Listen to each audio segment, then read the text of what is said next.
অদম্য বাংলাদেশ টি-20 কাপের ফাইনাল ৯ ফেব্রুয়ারি। এরপরই কিন্তু এই টুর্নামেন্টের পর্দা নামবে। তারপর বাংলাদেশের ক্রিকেটাররা কি করবে, কিভাবে তাদেরকে ব্যস্ত রাখবে, তাদের ফিটনেস ধরে রাখার জন্যই বা কি করবে, বিসিবি থেকে কোনো পরিকল্পনা আছে কিনা। দু একজন বোর্ড পরিচালকের সাথে কথা বলে জানতে পেরেছি এই মুহূর্তে ক্রিকেটারদের নিয়ে বিসিবির তেমন কোনো পরিকল্পনা নেই। ক্রিকেটাররা নিজেরাই মিরপুরের মাঠে আসবে এবং ব্যক্তিগতভাবে অনুশীলন করবেন, জিম করবেন এবং দেশীয় কোচ যারা আছেন সালাউদ্দিন, আশরাফুল, তারা কিন্তু এই মুহূর্তে বাংলাদেশে অবস্থান করছে। তাদের যে কোনো সাপোর্ট, যে কোনো দরকার হলে তারা সবসময় ক্রিকেটারদের সাপোর্ট দিয়ে যাবেন। যেহেতু বিদেশি কোচরা এই মুহূর্তে কিন্তু দেশের বাইরে ছুটিতে গেছে, যেহেতু বাংলাদেশ বিশ্বকাপ খেলছে না।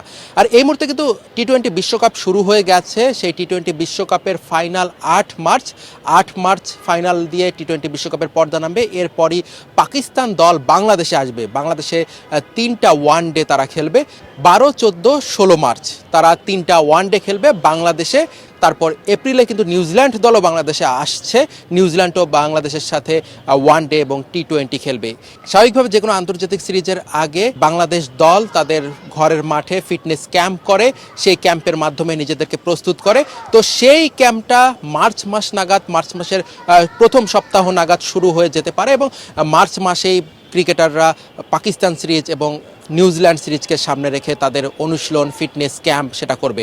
আর এর বাইরে এই ফেব্রুয়ারি মাসটা ক্রিকেটারদের একরকম বসে থাকতে হবে। তবে বসে থাকা প্রফেশনাল ক্রিকেটাররা তো সাধারণত বসে থাকেন না, নিজেদের ফিটনেস ধরে রাখার ব্যাপারে তারা নিজেরাও উদ্যোগী হয়ে থাকেন এবং সেই সাথে দেশি কোচরা তাদেরকে সবসময় সাপোর্ট দিয়ে যাবেন। মিরপুরে এসে তারা নিজেদের চাহিদা মতো ব্যক্তিগতভাবে অনুশীলনটা করে যাবেন নিজেদের উদ্যোগেই।